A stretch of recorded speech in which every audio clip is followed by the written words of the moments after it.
Well, good afternoon, everybody. Welcome to the Hong Kong Free Press office. This time, we're going to be interviewing Chinese-Australian artist Badiucao is our latest interviewee after we spoke to Sharon Hom of Human Rights in China on Monday. Um, so you'll probably be familiar with his work because we often feature it on Hong Kong Free Press. He does satirical cartoons, satire, of course, being a pretty important subject this week, following the controversy with RTHK, which I'm sure we can speak to him about, and of the wider importance of satire and humor, and how he has sought to undercut, I guess, authoritarianism with his cartoons over the years related to Xi Jinping and Communist Party. And you'll know almost a year ago, he actually revealed his identity, his face. For many years, he was completely anonymous. But unfortunately, when we tried to host his debut art show here at the Hive a couple of years ago now, um, he received some threats against his family, which were widely reported, and we're going to check in on how that's going with Badiu Chow. Um, and we'll be talking about his latest artwork over in Denmark, a collaboration with Jens Galschot, which relates to the COVID-19 outbreak. But first of all, I should introduce our new reporter, Rachel Wong, who in turn, I guess, will welcome now Badiu Chow. Hello, hello, Badiucao. Welcome. Hey, it's great to be here. Hi, thank you very much. Are you on lockdown right now? How are you doing in Australia?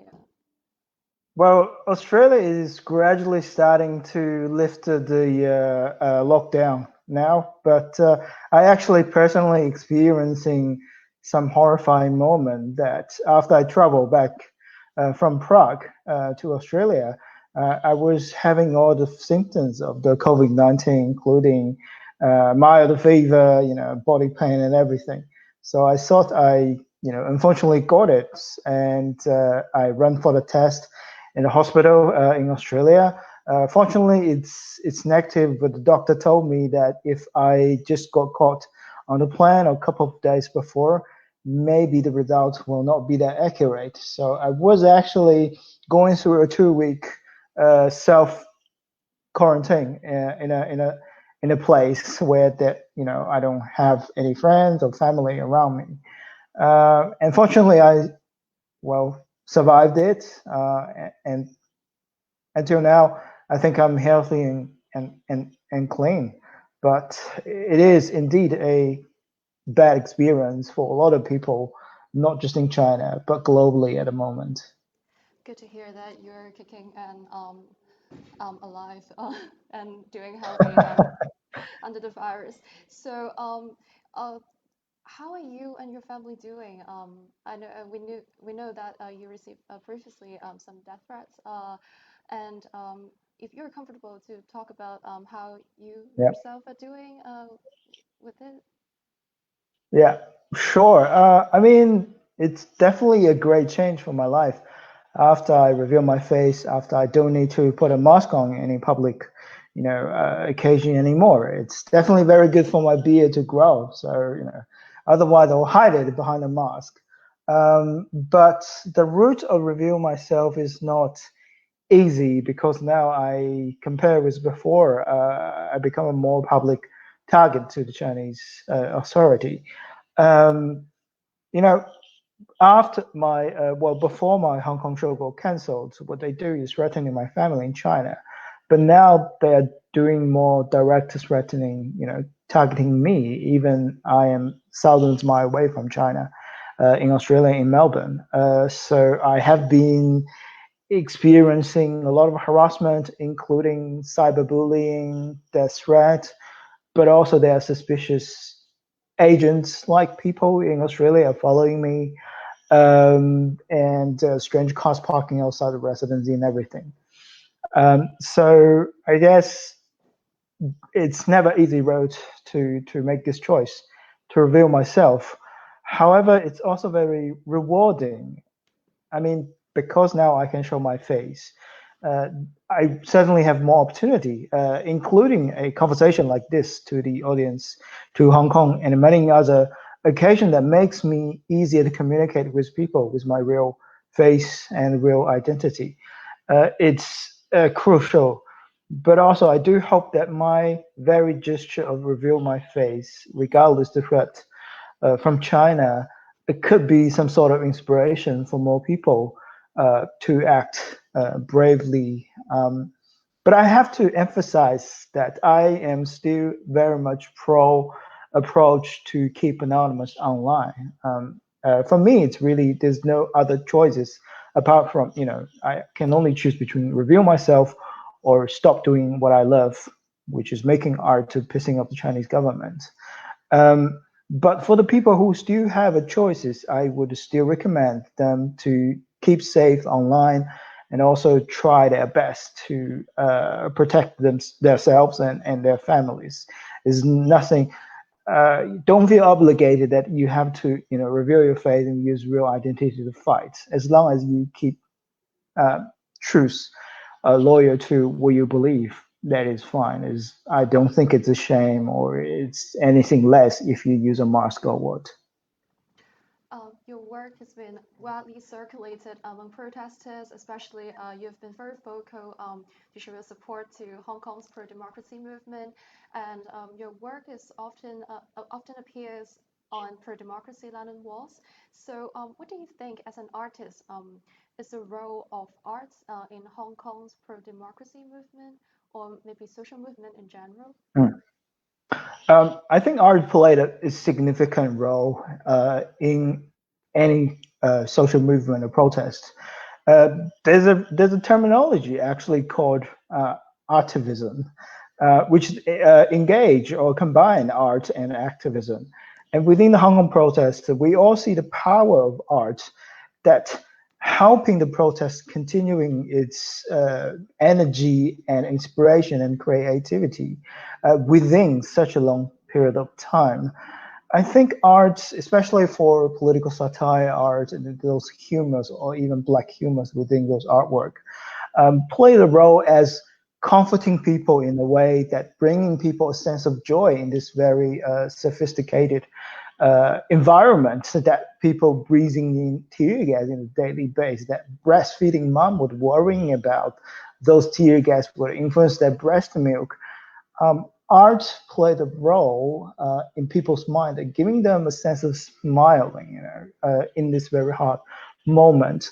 And also, art could empowering the protesters and taking away the power from the authority. A lot of my work was like mocking Carrie Lam or Xi Jinping in a way to deconstruct their authority, but also kind of encouraging people that they are not God, they are not unchallengeable, and we can achieve a lot of things within our fight. And definitely in art, we can mocking them, we can make them like clown, like dogs, like pigs, whatever you want, and that helping people to have a sense of control and power.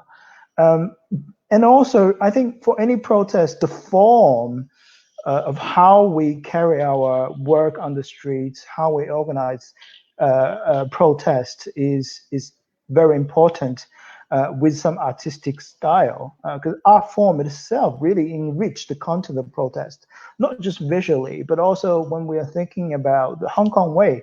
It's actually a sense of performance art. When people hand in hand to surround the country, it has its historic reference in the Soviet Union regime to combat with the tyranny by the time. We also have beautiful songs like Glory to Hong Kong, which evolved into a form of protest that people doing flash mob in the shopping mall, just singing the songs every night. Um, of course, a lot of visual art as well. There are performance, there are work that people circulating. To put it like physically on the street is a form of protest. To airdrop with their iPhones or mobile devices is another form of sharing. So art is definitely giving different form of protest to different groups of people.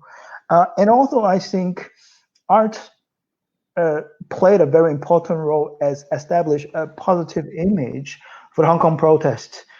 from the media aspect. As we all know, the mainland Chinese media, they always want to smearing or attacking the Hong Kong process by only highlighting those violent moments and exaggerating what they call the protests are riots.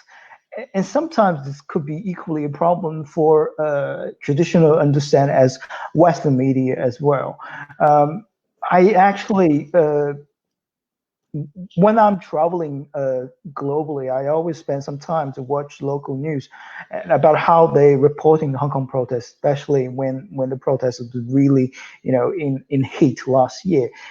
And I just cannot stop seeing, even for traditional Western media, they still would put a lot of chunk of time to, just highlighting the violence in Hong Kong. But art here could actually enrich how the world is seeing Hong Kong's protests as well. When it's about how we create land walls, when it's about Hong Kong's artists again depicting the latest cracking down from the policeman, giving the world a different perspective, and it's very essential for Hong Kong to win international support continuingly. Because sometimes if there's only single side of the protest, which could be the dark side or the violent side, being picked on, it is actually very bad for all of us. But art can be a supplement and alternative choice for all those media and journalists for them to having new stories to share to the audience who might not understand the situation of Hong Kong that well. So thank you for the very insightful understanding of what art function in Hong Kong's protest movement, especially on how it decrowns the authority and crown the protesters. So do you think that art as a creative form has the flexibility to resist the tyranny or the political regime when it comes to censorship issues? Because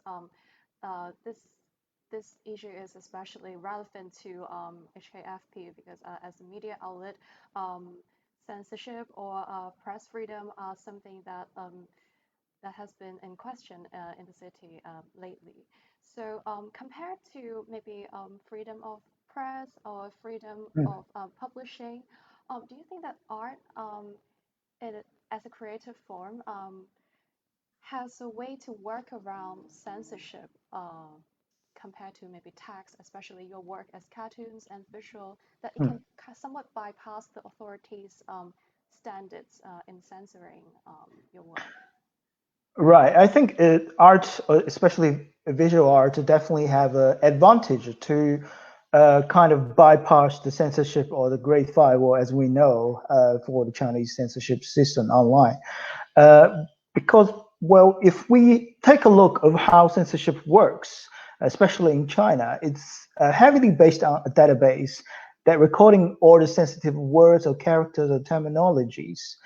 And for language, we are based on fixed terms and the words. So that makes censorship very easy to kind of forbidden certain words. And when we lose the very fabric of words, then it actually limited our way to express the most important values and beliefs. But visual arts, the difference between visual art and literature is visual art is constantly creating something new. That we don't use the words we all know to create new content. We actually use a brand new pattern or image or even music or rhythm to create a new message, which actually makes censorship database very hard to catch up. I mean, of course, after they understand a new art, they could put it into their referencing database and starting to censoring certain image. However, it's always behind the artist. When artists create a new image, it's new for everyone. And because of the hidden meaning or the code within the image, that certain people with reference knowledge would understand it. But for database, it takes time for them to log in. So that giving visual art or other form of art a short period of window that it can conquering the censorship and it can delivering some message even just temporarily. Another aspect of art is art is very popular among people. Art makes people emotionally engaged. Not just high art, but also pop art, even online memes. So in that way, I particularly like an artist is actively want to engage with online memes and popular content with political meaning. Uh, for the best example probably will be Winnie the Pooh and or the juxtaposition between Winnie the Pooh and Xi Jinping, the Chinese president. So artists have this magic to bridging this very different image, or let's say insert political content into the popular image. So it creates a dilemma for the censorship system. Uh, in a way that if censorship systems decide to, deleting and forbidding content like Winnie the Pooh, because it's too popular, so everyone would ask questions about it. Everyone would challenge the very action of the censorship system. But if the censorship system is worrying about backslash like that, then we can certainly continue playing the joke between the yellow bear and Xi Jinping. So I think definitely art got many chance to bridge into this, censorship war. And if we continue to creating new content and injecting creativity with it, and also making it popular, it will giving people a lot of chance to communicate, even giving the circumstance of censorship. Yes, especially when it comes to transcending language barrier, visual arts definitely, and also music, the rhythm that you mentioned, definitely has a role to play in exporting Right. pro-democracy messages. So, as mentioned earlier, your work often appear at pro-democracy lantern walls. Um, do you think what do you think of this form of socially engaged art, and or you may call it collaborative art, especially in Hong Kong's pro-democracy movement. One of the key features of this protest is known to be a leaderless, and there's Mm, a division of labor between among protesters. For instance, right. for some artwork created, there may be someone who throw an idea on online forums, and some artists may pick up that idea to craft or to paint that image, and there will be someone else who print it out and stick it onto the pro-democracy lantern wall. So, and among all these parties, they may not necessarily know each other in real life, Mm. and most of their communications are mediated online. Do you think that collaborative art is actually the new form? And do you think that your art constitute a form of socially engaged art? I definitely think the Lennon War from Hong Kong is a phenomenal art scene, not just in protest, but also in the art world, especially for the straight art world. Because usually when we're talking about art, it's about someone with a skill and create certain things. But public art is always about trying to engage with more people, and the very nature of the evolvement from the Prague's Lennon War to Hong Kong's Lennon War is it break the chain of only artists can do this. It definitely allowing everyone else to join in. And purely, yes, it's just about message. It's like this banner behind me. It's also a form of Lennon War. It's about everyone has a little sheet of paper, and we're occupying a public space and transferring the old image of this public space into a very new visual experience. And itself is almost like a statement to reclaim ownership of the city. So Lennon Wall itself from Hong Kong is very poetic, yet very engaging as well. Um, I always feel it's not just something people created. It's also a record of an individual action and gesture. It's an evidence that someone was there and contributed a message in the public, and for someone else come by to see it and understand it and share it. So itself really united people together, I think. Um, and also it remaining people's identity very well. Like you don't need to stay there for long. All you need to do is having some sticky paper, write a message, and put it on there. Um, and it's a live art form. It's constantly inspired, like you said, it's inspiring other people and other artists. Like we see a lot of we actually witnessing the evolvement of Lenoir from just putting message on the colorful notes to become somehow a pixel-like art. The people starting to use a square as an element of almost like a brush to create images, and create the Lindon pigs and other like the pee frog, which is symbolizing the Hong Kong protest, into those patterns on the wall. And then we also see it evolve into online space, especially when the COVID-19 crisis kicking in, or a lot of people would call it CCP virus now. This form was adapted from physical public space to online public space, like gaming space, like Animal Crossing, or other online spaces. So we see this evolvement is continuing happening, and it's definitely very valuable, actually, for the world to see it as a role model and learn from it. Thank you for describing Lenoir as a poetic process of collaborative art. And also, I think the way you describe it is also very poetic, especially on how it's constantly evolving, and also how netizens and protesters are taking up different space, like digital space, through online games like Animal Crossing, and also making do and making use of various space beyond their conventional purposes.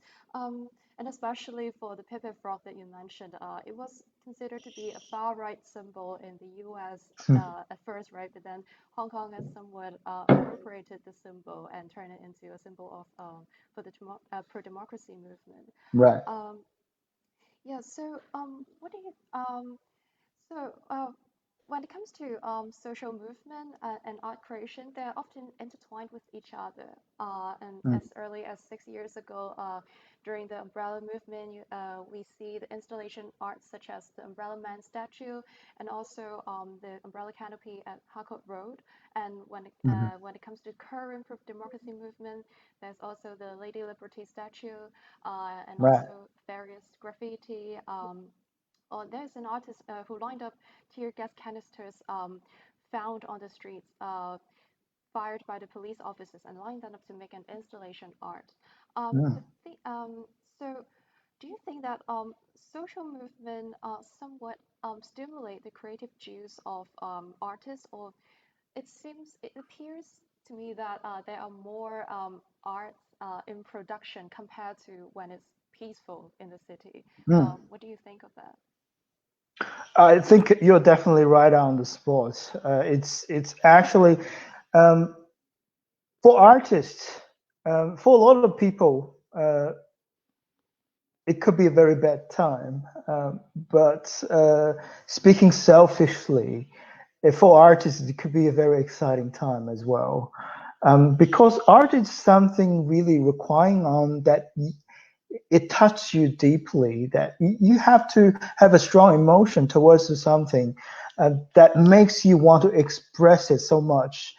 And that's, I guess, how a lot of artists is feeling from Hong Kong and also around the world when we're witnessing and experiencing the protest and the cracking down from the government. It providing so much of raw material that is very emotionally and expressing the fundamental human condition.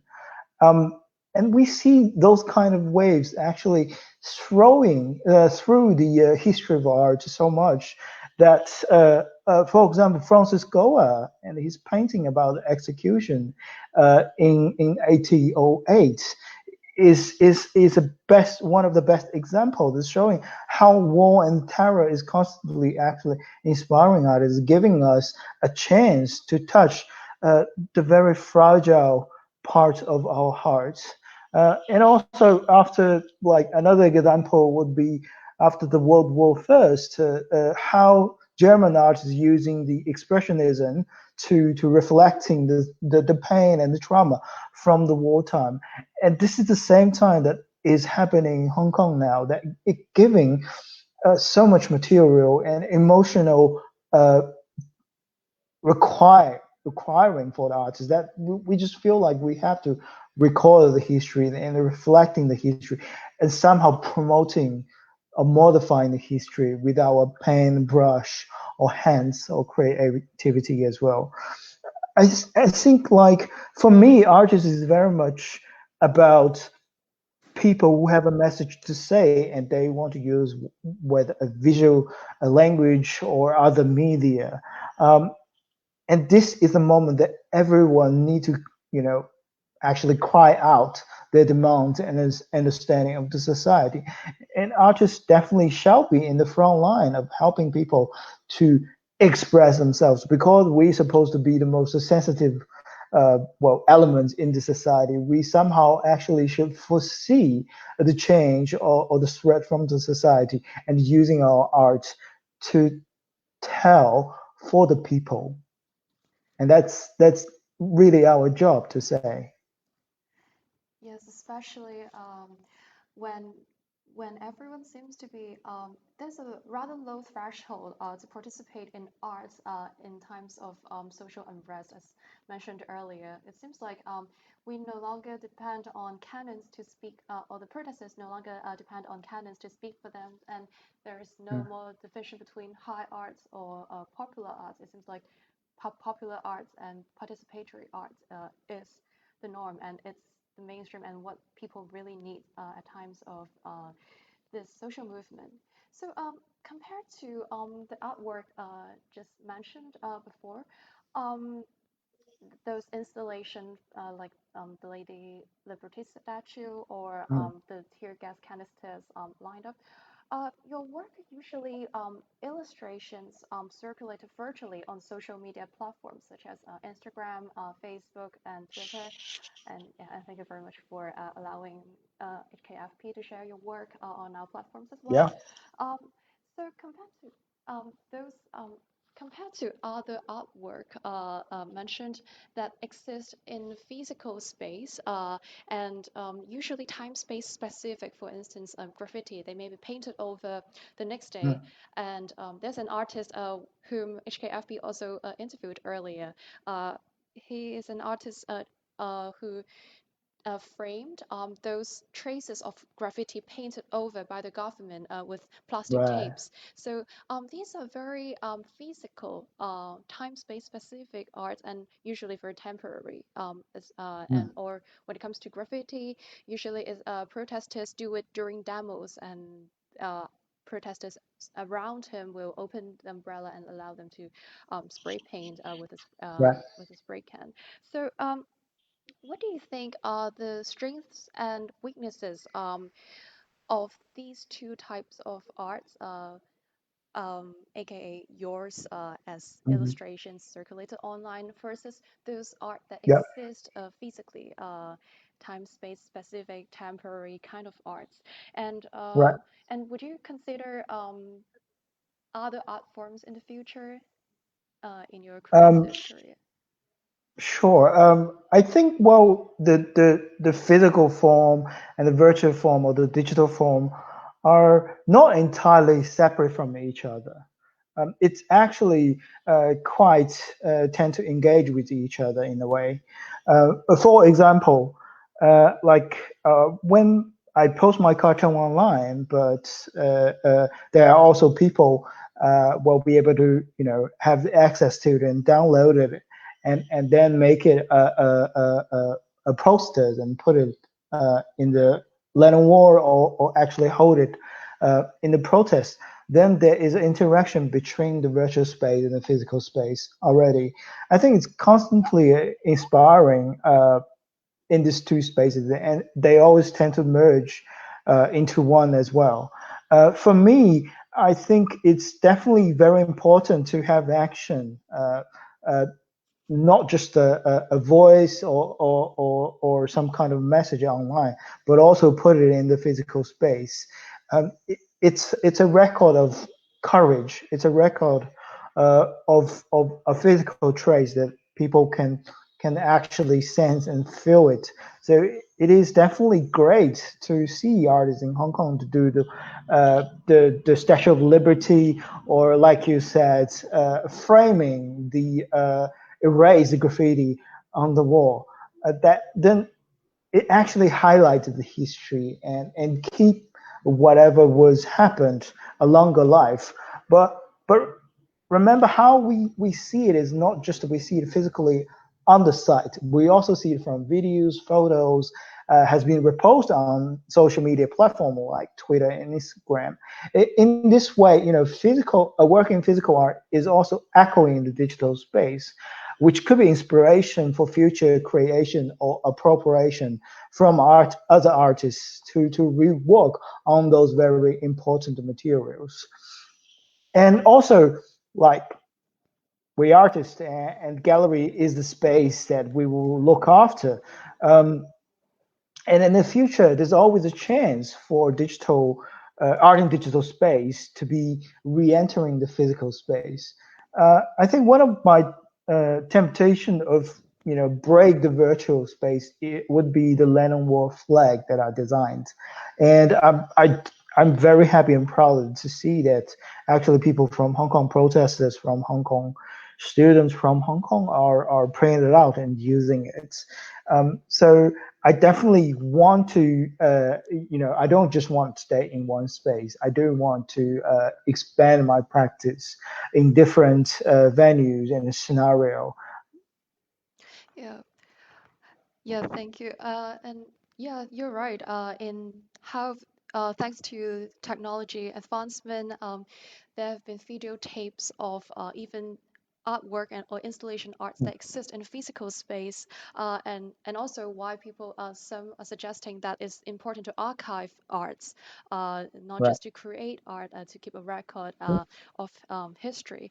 Um, and when it comes to digital form, it can be endlessly replicated, including the videotapes of those temporary arts. So Right. you just touched on wanting to expand or explore different art forms. So you previously, just a few days ago, you collaborated with the Danish sculpturist. So what can you tell us more about the collaboration?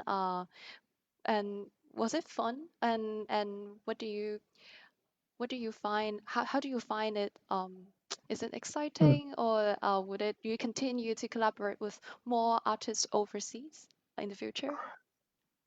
I think for me it was a wonderful experience. It's definitely a privilege and honor for me to collaborate with Jan. We signature work, the statue of shame, is something that weighted in everyone in Hong Kong and also a lot of people in China as well, because it is a work that's memorizing the people who died in the Tiananmen massacre. And this work also being established in different countries and the cities to symbolize the similar pain or the common trauma, being experienced. So for me, he's kind of legendary figure, and I am really happy to have this opportunity to work with him.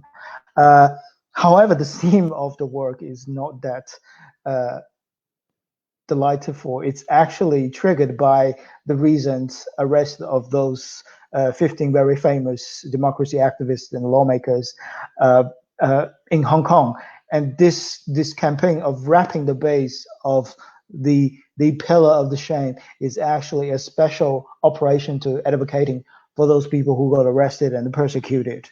Uh, um, so I think it's another aspect from it. It's very important to collaborating with other international artists to raise awareness of the Hong Kong situation or the human rights record of China, not just in the places that we're familiar with, but also extending this knowledge for the people who are, far away from us, especially for the free world country, for democratic country, like the country in Europe.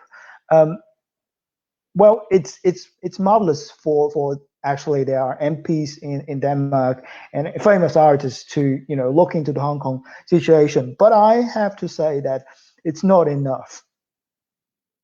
And art collaboration at an event like that is an excellent opportunity to kind of encouraging the people or the governments in their own time and space to see, to learn about Hong Kong situation, but also join in the fight as you people. And it's essential, I think, because, well, our enemy is a very powerful one, it's China, and it's very aggressive and do not play by the rules. So for Hong Kong protesters and people to unite and fight uh, yourselves, but also it's very important to have international collaboration and the support from the free world, and let them to understand that it's not just a fight for the Hong Kongers, it also could be the fight for themselves, because if Hong Kong lost, then who will be the next?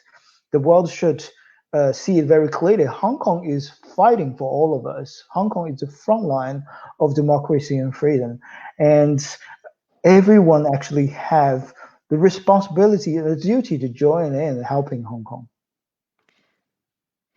Um, so yes, your work did help the protest movement to gain international attention and help draw to raise concern for Hong Kong protesters. And also your recent work in collaboration with Jens, it was a mix and match, or should I say, like a heteroglossic art, which reused a scene at Tiananmen massacre Mm, to talk about how the government is Hong Kong government is clamping down on the recent protest movement in Hong Kong. right. So I noticed that in your work, there's often some mix and match elements between like past events and recent events, or maybe, for instance, your portrait of Carrie Lam, Mm, where there's an eyeball and ear accessorizing her portrait as a remark of activists who were shot in the eye, or and a counselor whose ear was beaten off mm, by during protests. So, can you describe more about your stylistic approach in using or echoing with past mm, events, or trying to combine multiple events, multiple incidents, and right. symbols into one piece of art? I think in art there's a terminology called appropriation art, or in a physical form we probably would call it ready-made by Duchamp, and that's very important inspiration for me.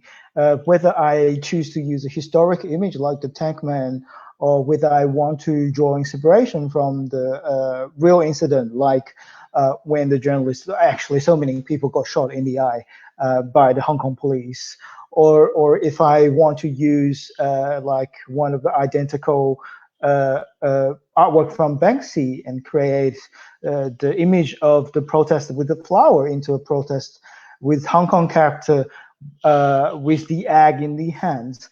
I think it's very important connecting those interesting and influential art reference or historic reference, and to revive it with the current understanding of the world, because our knowledge is always based on the previous experience, whether we remember some famous art or famous incident, and helping people to understand coping with the reality where we are living now. So for example, the collaboration with Jens in Denmark is the traditional tankman image being modified into a tank with the coronavirus style or look. It's a reminder for the people that, has been 31 years after the Tiananmen massacre, after this magnificent student movement. But China is still the same China, and now Hong Kong is paying the same price as those students in 1989. I always say there are different forms of tanks and the evilness. Sometimes cracking down might not come with machine guns, but it comes with different forms. Because China or the Beijing government is evolving, their cracking down is more sophisticated, coming with carefully designed propaganda. It might not seem as harsh as a tank, in the Tiananmen Square in 1989, but it's as deadly and vicious as what happened in that time. So work like this is bringing people's memory back to very important incident like that, and telling the people the history is repeating itself if we are doing nothing. Yes. So, as you mentioned that your collaboration with Jens, like for instance, the illustration you did for the 15 Democrats who were arrested last month, these or the Tiananmen tankmen, they are not necessarily they are definitely not delightful events in themselves. So and you just mentioned before that your work has a touch of humor and satire, and for a lot of people, the current protest movement is, some would say that the protesters are actually experiencing a collective trauma, and in approaching 1 year anniversary of the movement, actually the trauma isn't being quite healed, because the event is, the protest movement is far from closing or concluding. So do you think that political satire still has a role to play, or does it help healing these wounds caused by social movement? Oh, yeah, and to mention that there was a shocking news yesterday about the public broadcaster RTHK's news satire program being seriously warned by the communication authority, and they would have to take down the previous episodes, and probably to take down the most controversial part from the future episodes. So do you think that at times of some people may think that is some serious when it comes to resisting against Chinese Communist Party is serious deal that we are talking about, and for the trauma, they are also something very serious, and you shouldn't laugh or make something make humor out of it. So, what are your takes on that? Like, what are the roles of satire and humor in healing or in the face of collective trauma? Right. Yeah. I think, well, it's rather wrong or toxic to say that when we're engaged with very serious issues and topics that we shall not laugh, or we shall not inject in humors or satires. Thinking about Chaplin's The Great Dictator, definitely the experience of the massacre on the Jews, and all the deaths in the World War II is horrifying. But satire artists like the Great Dictator, the movie itself, is about mocking it. It's about taking, like I said, it's about taking the power of that dictator, and it's very important that people can feel a sense of hope and regain the power within the art creation. Um, and actually, that is a common thing. I don't think authoritarian regime or tyranny or dictator ever have a taste to understanding the beauty of satire. They are the ones who always want to be serious, or pretending they are the just the ones. Um, and when people are laughing at them, it's actually a process of deconstructing their pretended authority. It takes away their power. It makes people to feel that we don't really care about it and we can defeat you. So I think it's very important to continue having this sense of humor within the protest, and especially I don't think the protest ever ended. It continues. It might not appear on the street, but it appear on other time, other location, other country. So if it's never ended, then we haven't even have a chance to really look into the collective trauma the city is going through. Um, I Because I'm not in Hong Kong, I can only see it from videos and photos of people talking about it, and I've already feel the sorrow and the pain within the people. I cannot really imagine how people are coping with it actually on the side and experiencing all the time. Just yesterday, I saw this image about a cat uh, in street of Hong Kong got nowhere to go with the tear gassing around. So this disaster is not even just for human beings, also for the natural environment and all those topics that actually we haven't been able to talk about it. And I think it will be very hard to really for this government or the so-called authority to helping people to go to pass this hard time, because they are not really the government who really care about its people. So I guess the harsh reality is, unless the protests and the demonstration will win, unless the 5 demands will be met, this kind of sophisticated social environment will continuing. And now the temporary aspirin, the temporary pain killer is the art or the satire that we can use. Yeah. Thank you.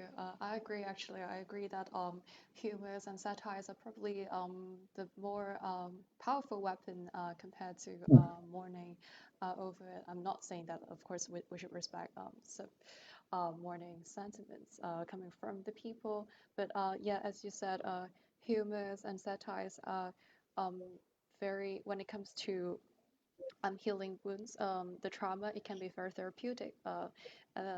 On the other hand, so I mean, yeah, we need the cocktail protest strategy, which combined with different ways, like political humor and satire is one, a very strong protest on the street, and the seriousness behind it is also very important. There's it's pointless to say which thing is better, and we can only use one form.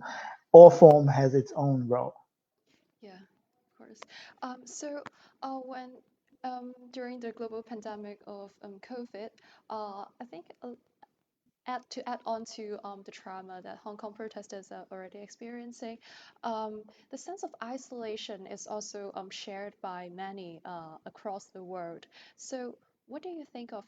Does it have any effect on um, your artwork, or do you think that it's harder to communicate with one another, or would you want to create some art that express that sense of isolation during city lockdowns, and also in Hong Kong, though we a few days ago we just relaxed on social distancing measures, but still uh, and still there it seems like people are not resuming to normal hustle and bustle of the city. So yeah, what do you think? And if it has any effect, if COVID has any effect on how you think of arts?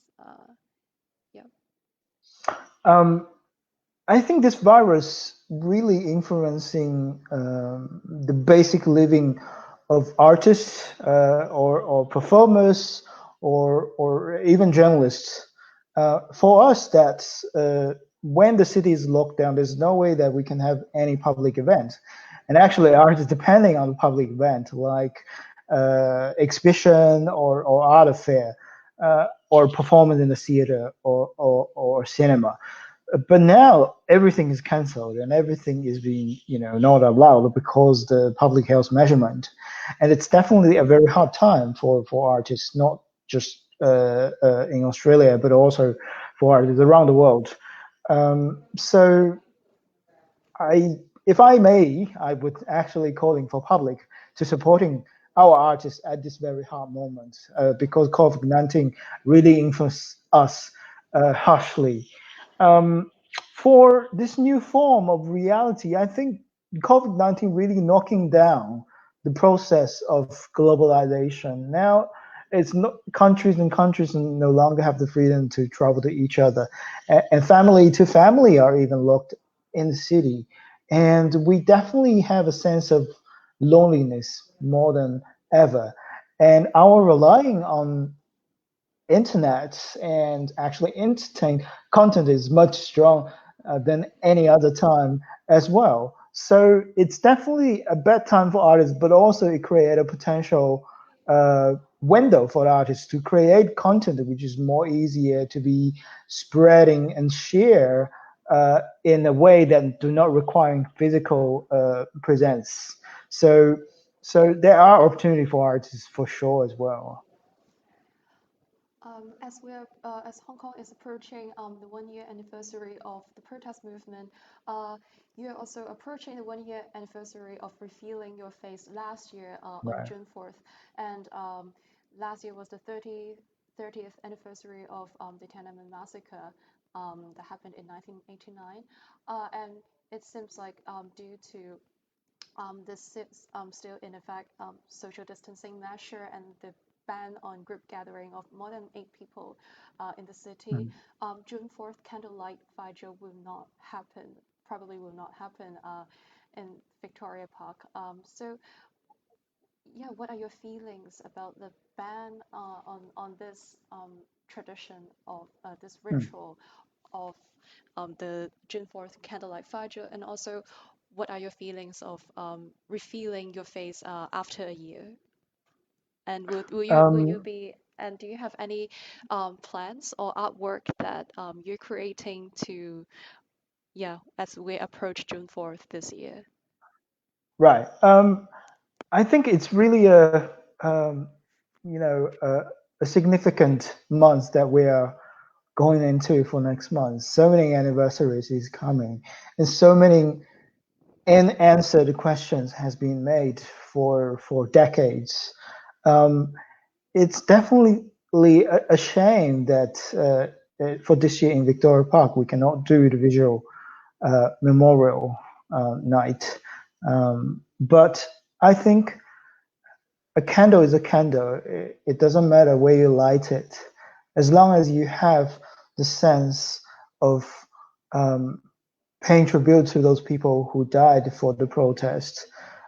It doesn't matter if we can gather in one space or if we can do it in our own little home with our own ritual. And of course, we have the internet and we can always sharing it. Um, for me, revealing my face for a year is, I think this year went really fast because so many things happened, and I'm merely coping with this new reality for me.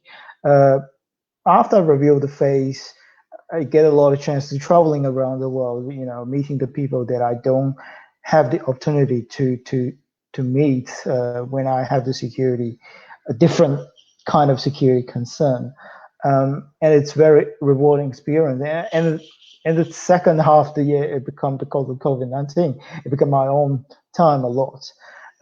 So I think there's still a lot of to learn for me. There are still a lot of things to coping for me. There are constantly threats following me as well. Um, for this anniversary for the Tiananmen massacre, uh, I think uh, since there's no way to do physical protest or public art, uh, I would create more content online and start uh, a, a, a kind of online campaign or challenge or performance, which is engaged with this anniversary, which is coming. And it's under the process of making a design, and it will be published soon.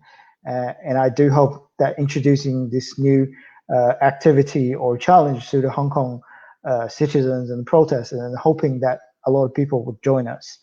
Um, on the other hand, there's something particularly I actually want to talking about, which is also a very kind of trendy Twitter topic at the moment.